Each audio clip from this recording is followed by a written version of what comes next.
Good morning everybody. मैं सुधाकर सिंह आप सभी लोगों का स्टडी विद सुधाकर चैनल में स्वागत करता हूं। जैसा कि हमने पिछली कक्षाओं में देखा था कंटिन्यू कि नॉर्थ अमेरिका का हमारा पोर्शन चल रहा था और उत्तरी अमेरिका में भी हम पार्ट 2 तक पहुंच चुके थे। खास करके हमने पहले उसके सागर और जलीय क्षेत्रों के बारे में देखा था। जस्ट उसके बाद अगर बात किया जाए तो उत्तरी अमेरिका के हमने अंदर के पर्वतीय क्षेत्रों के बारे में कुछ जानकारी हासिल की थी। आज हम उत्तरी अमेरिका की प्रमुख पर्वत चोटियों के बारे में जानेंगे।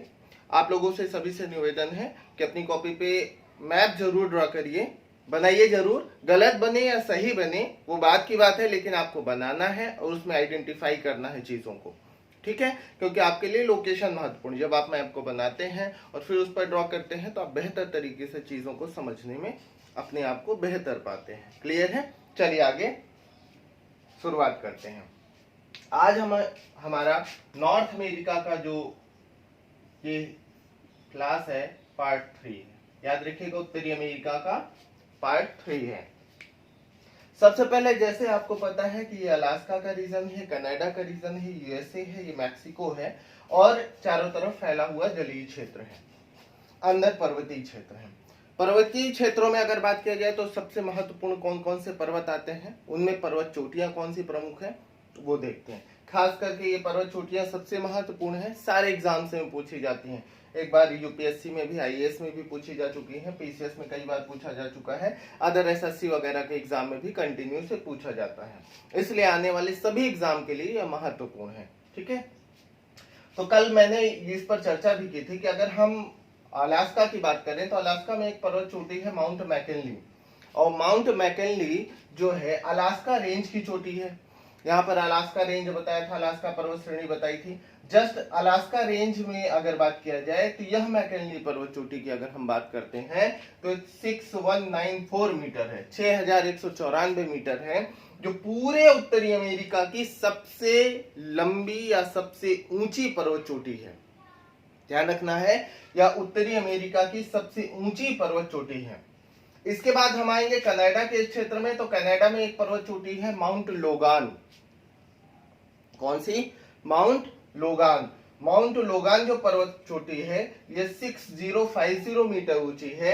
अगर बात किया जाए तो ये भी ध्यान रखना है, ठीक है? इसके बाद आएंगे तो यूएसए का रीजन आता है। तो यूएसए में सबसे किनारे यानी पश्चिम की तरफ मैंने बताया था कनाडा और यूएसए में एक पर्वत श्रृंखला तटीय क्षेत्र में फैली हुई, जिसे हम तटीय श्रेणी या कोस्ट रेंज के नाम से जानते हैं। क्या नाम से जानते हैं? तटीय श्रेणी या कोस्ट रेंज के नाम से जानते हैं। और इसके बाद लगभग मध्य पश्चिम से की तरफ अगर बात किया जाए तो यहाँ पर एक मैंने रॉकी पर्वत श्रृंखला बताई थी, जो उत्तरी अमेरिका की सबसे लंबी पर्वत श्रेणी है। वह नवीन वलित पर्वत श्रृंखला है, यह ध्यान रखना है आपको, नवीन मोड़दार पर्वत श्रृंखला है। इन दोनों के बीच मैंने आपको कास्केड रेंज और सियरा नेवादा बताया था। तो कास्केड रेंज में 3 पर्वत चोटियां मौजूद हैं, रेनियर, हुड और शास्ता। इनका उत्तर से दक्षिण या दक्षिण से उत्तर क्रम जरूर ध्यान रखिएगा। कौन कौन सी एक बार देखिएगा।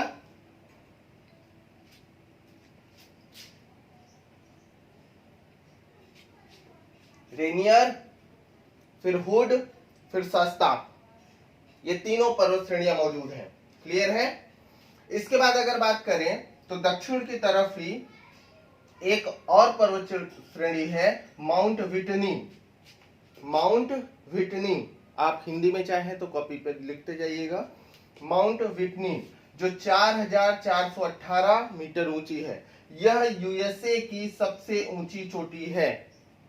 ध्यान रखना है, यूएसए की यानी संयुक्त राज्य अमेरिका की सबसे ऊंची चोटी कौन सी है? Mount Whitney, 4418 metre. इसके अलावा रॉकी पर्वत श्रेणी में यूएसए में ही अल्बर्ट चोटी है। Albert 4399 metre. कितनी? 4399 मीटर। यह जो अल्बर्ट श्रेणी है यह रॉकी की सबसे ऊंची श्रेणी मानी जाती है। यह भी आपको ध्यान रखना है, रॉकी की सबसे ऊंची श्रेणी माउंट एल्बर्ट को ही माना जाता है। क्लियर है? इसके बाद हम पूरब की तरफ आएंगे तो यहाँ पर अपलेशियन पर्वत श्रेणी है। मैंने कल भी बताया था कि अपलेशियन पर्वत श्रेणी उत्तरी अमेरिका की सबसे प्राचीन पर्वत श्रेणी है। साथ में अगर बात किया जाए तो वह आपका वहां पर ब्लू रिज का रीजन मैंने बताया था। इसी अपलेशियन पर्वत श्रेणी में एक पर्वत चोटी है जिसका नाम है माउंट मिचेल। क्या? माउंट मिचेल, जो अपलेशियन की सबसे ऊंची चोटी के रूप में जानी जाती है। ध्यान रखना है, क्या जाना जाता है? अपलेशियन की सबसे ऊंची चोटी माउंट मिचेल। अपलेशियन कहाँ है? यूएसए के पूर्वी हिस्से में। क्लियर? ठीक है। इसके बाद हम मैक्सिको के रीजन में आते हैं तो मैक्सिको में एक पोपोकैटेपिटल है। पोपोकैटेपिटल इंपॉर्टेंट है। यह मैक्सिको की सबसे ऊंची चोटी है जो 5452 मीटर ऊंची है। 5452 पोपोकैटेपिटल। कौन सी पर्वत चोटी? पोपोकैटेपिटल। तो ध्यान रखना है कि यह आपके मैक्सिको की सबसे ऊंची चोटी है। क्लियर? चलिए, इसके बाद हम यूएसए में ही आए पश्चिमी किनारे पर तो यहां पर डेथ वैली है, मृत घाटी है। क्या है? Death valley. यूएसए का एक राज्य है जिसका नाम है कैलिफोर्निया। यह जो कैलिफोर्निया राज्य है, कैलिफोर्निया राज्य में स्थित डेथ वैली जो है, यह पूरे उत्तरी अमेरिका का सबसे लोएस्ट प्लेस है, यानी सबसे निम्न स्थान है, नीचा स्थान है, जो समुद्री लेवल से यानी सी लेवल से -86 मीटर नीचे है। ध्यान रखना है, -86 मीटर नीचे है।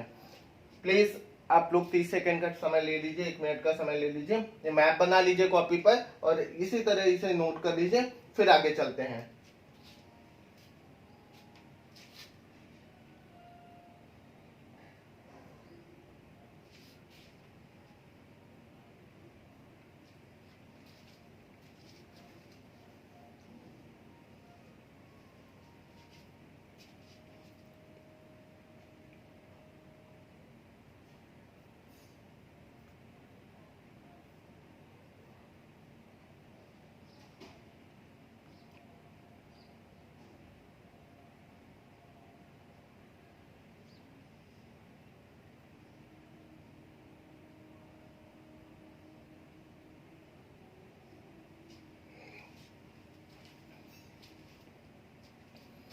बना लिया सभी लोगों ने? ठीक है। अब अगला जो हमारा टॉपिक है इसमें कि उत्तरी अमेरिका की सबसे महत्वपूर्ण जल संधियां, स्ट्रेट या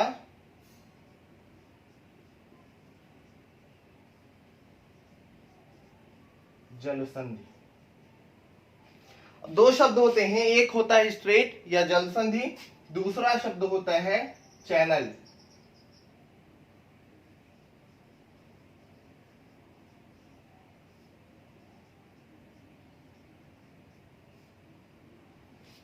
इन दोनों में अंतर क्या है? ध्यान से समझिएगा। जल संधि जो होती है, पहली बात तो चाहे चैनल कहें या जल संधि कहें, यह दोनों दो जलीय क्षेत्रों को जोड़ने का काम करते हैं।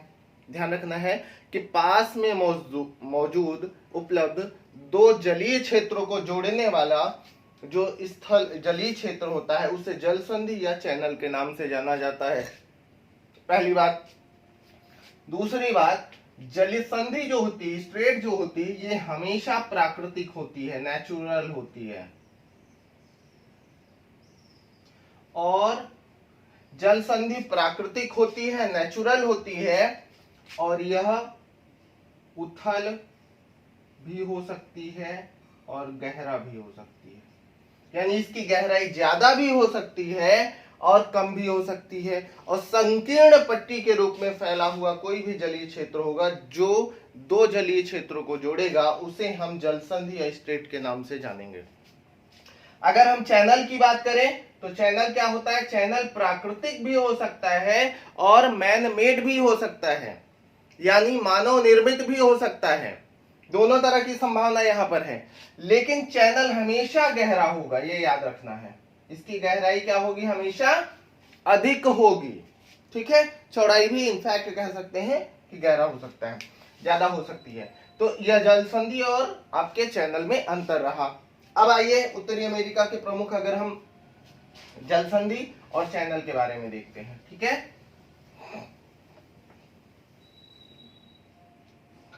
अगर हम बात करें सामान्य रूप में आपके उत्तरी अमेरिका के प्रमुख जल संधि के बारे में, स्ट्रेट के बारे में, तो सबसे पहले यहाँ पर आइए अलास्का और रशिया के बीच। इधर अलास्का के रीजन, इधर एशिया के रूस का रीजन, इन दोनों के मध्य में यहाँ पर बेरिंग जल संधि है। अब याद करिए कल वाली क्लास के बारे में, बेरिंग जल संधि के दक्षिण में यहाँ पर कौन सा वाटर बॉडी रीजन मैंने बताया था? बेरिंग सागर। कौन सा रीजन? बेरिंग सागर। अब देखिए यहां पर मैंने आपको बताया कि ये बेरिंग सागर है, एक तरफ बेरिंग सागर हो गया। अगर इसके उत्तर बताया की तरफ जाए तो मैंने कौन सा सागर बताया था? चकची सागर। चुकची सागर याद रखिएगा, यहां पर चुकची सागर। तो बेरिंग सागर और चुकची सागर को जोड़ने वाली जल संधि कौन सी हो गई? बेरिंग जल संधि हो गई। क्लियर? Am I clear? कि बेरिंग सागर और चुकची सागर को जोड़ने वाली जल संधि बेरिंग जल संधि। इसके बाद अगर चलेंगे तो यह वाटर बॉडी रीजन, अगर इसकी बात करें तो क्या है? ध्यान करिए, हडसन की खाड़ी, हडसन बे। क्या है? हडसन की खाड़ी। ये रीजन कौन सा है? हडसन बे, हडसन की खाड़ी। अब हडसन की खाड़ी से बाहर निकलिएगा तो यहां पर ग्रीनलैंड के दक्षिण में लैब्राडोर सागर। कौन सा सागर? लैब्राडोर सागर। याद है?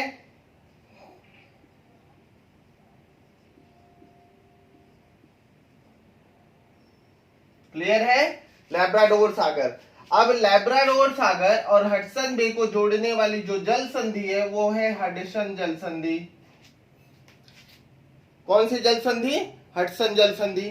तो हडसन जल संधि हडसन बे, हडसन की खाड़ी को लैब्राडोर सागर से जोड़ने का कार्य करती है। ध्यान रहेगा? ठीक है। इसके बाद आइए तो ये बैफिन द्वीप है, बैफिन द्वीप के बाद ये ग्रीनलैंड द्वीप है। ग्रीनलैंड की विशेषता, विश्व का सबसे बड़ा द्वीप। अधिकार किसका है? डेनमार्क का अधिकार है, प्रशासनिक अधिकार है। अब बैफिन द्वीप और ग्रीनलैंड के मध्य में यहां पर मैंने बैफिन की खाड़ी बताया था। कौन सी खाड़ी? बैफिन की खाड़ी।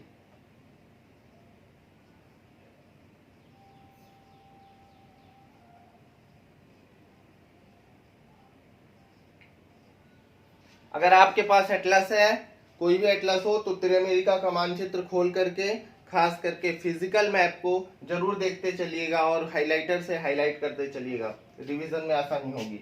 बैफिन की खाड़ी और लैब्राडोर सागर, इन दोनों को जोड़ने वाली जो जल संधि है वो डेविस जल संधि है। मैंने कल की क्लास में भी आपको बताया था। और डेविस जल संधि काफी महत्वपूर्ण है, ध्यान रखना है, हमें पूरी तरीके से इसे दिमाग में बिठाना है कि डेविस जल संधि किसे किसे जोड़ रहा है? लैब्राडोर सागर को और बैफिन की खाड़ी को जोड़ने का कार्य करता है। क्लियर है? चलिए आगे।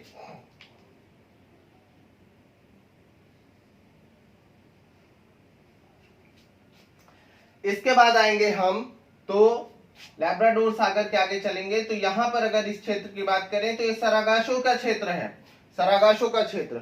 और ये मैक्सिको की खाड़ी है, गल्फ ऑफ मैक्सिको। तो गल्फ ऑफ मैक्सिको और सरागासो सागर के बीच में फ्लोरिडा जल संधि। कौन सी?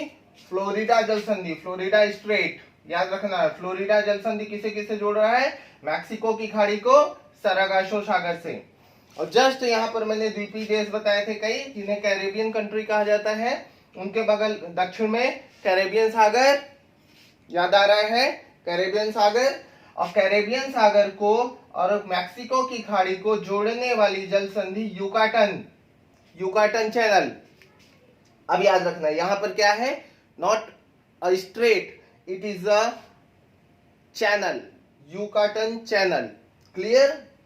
ये क्या है? युकाटन चैनल है, प्राकृतिक ही है, ठीक है, लेकिन गहरा है, यानी गहरा है और चौड़ा है। तो युकाटन चैनल, युकाटन चैनल किसे किसे जोड़ेगा? गल्फ ऑफ मैक्सिको को कैरेबियन सागर से, यानी मैक्सिको की खाड़ी को कैरेबियन सागर से जोड़ने का कार्य करेगा। क्लियर है? ठीक है। इसके अलावा गल्फ ऑफ मैक्सिको की अगर विशेषता की बात करें तो यह भी ध्यान रखना है कि मैक्सिको की खाड़ी विश्व की सबसे बड़ी खाड़ी है, यानी क्षेत्रफल में सबसे बड़ी खाड़ी के रूप में जाना जाता है, गल्फ के रूप में, यानी विश्व की सबसे बड़ी गल्फ मैक्सिको की gulf, gulf of Mexico. Clear? यहां तक कोई समस्या? गुड। चलिए इसे ध्यान रखना है, रिवाइज कर लेना है एक बार, फिर से रिवाइज कर, एक मिनट में रिवाइज करते हैं।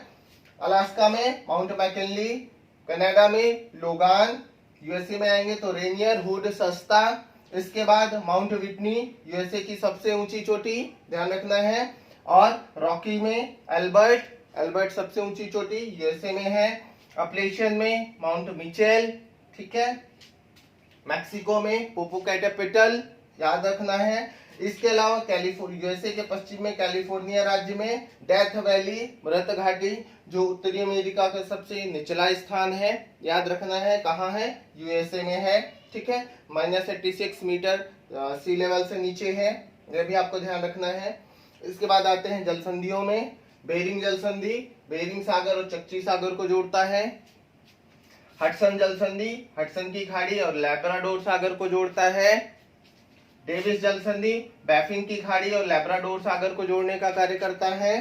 इसके बाद अगर बात करें तो फ्लोरिडा जल संधि गल्फ ऑफ मैक्सिको को सारागासो सागर से जोड़ेगा, युकाटन चैनल आपका मैक्सिको की खाड़ी को कैरेबियन सागर से जोड़ेगा।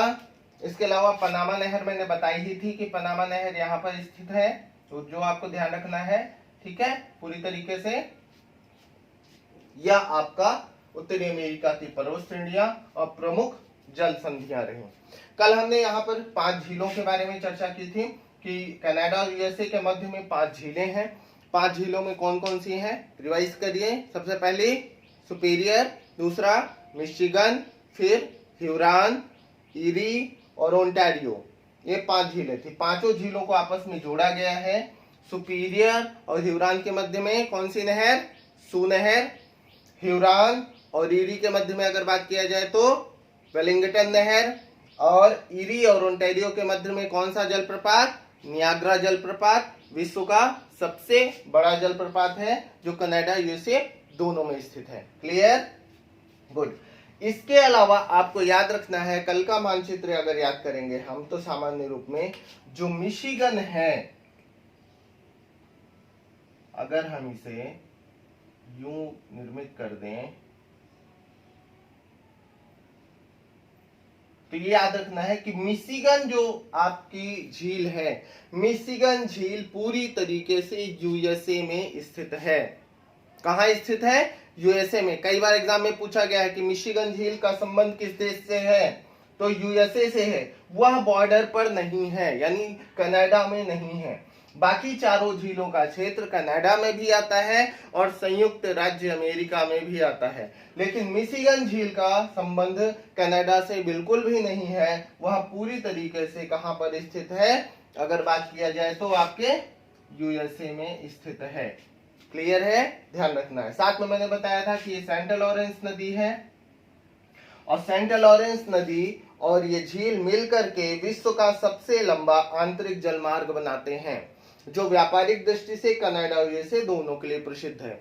यही कारण है कि झील के किनारे किनारे विभिन्न प्रकार के औद्योगिक शहरों का विकास हो रखा है। जो चाहे कनाडा का क्षेत्र हो या यूएसए का क्षेत्र हो, औद्योगिक विकास काफी ज्यादा झील के किनारे किनारे हुआ है, क्योंकि परिवहन का सबसे सस्ता साधन यहाँ पर सर्वसुलभ है। इस कारण से यह महत्वपूर्ण हो जाता है। सेंट लॉरेंस नदी जहां पर प्रशांत महासागर में गिरती है, उसे सेंट लॉरेंस की खाड़ी के नाम से भी जाना जाता है। ठीक है, ध्यान रखिएगा। अब आइए आते हैं कनाडा की महत्वपूर्ण झीलों के बारे में, एक बार इस पर चर्चा कर लेते हैं।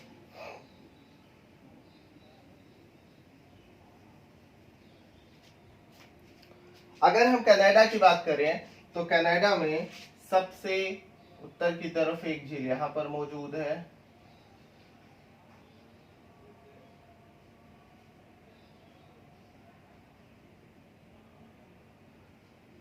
इस तरीके से झीलों का क्रम आता है।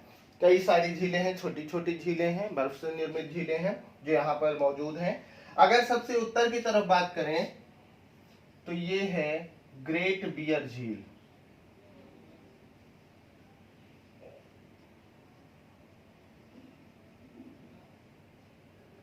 मैं अलग से मैप बना देता हूं, ज्यादा बेहतर रहेगा, देखने में आसानी रहेगी, सुविधा रहेगी।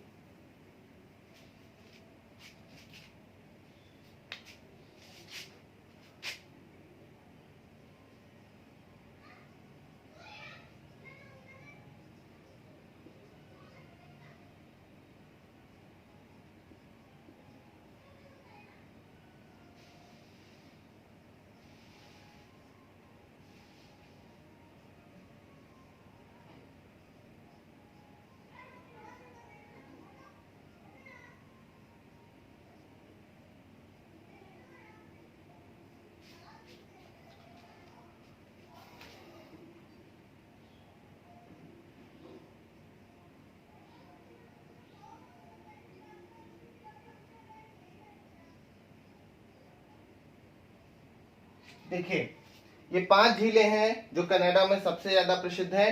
सबसे उत्तर की तरफ ग्रेट बियर झील, ध्यान रखना है, ऐसे ही अलग से मैप बना लीजिएगा। ग्रेट बियर के बाद बात करें तो ग्रेट स्लेव झील, ग्रेट स्लेव झील के बाद अथाबास्का, अथाबास्का के बाद रेंडियर, रेंडियर के बाद विनीपेग। तो कौन कौन सी झीलें हुई?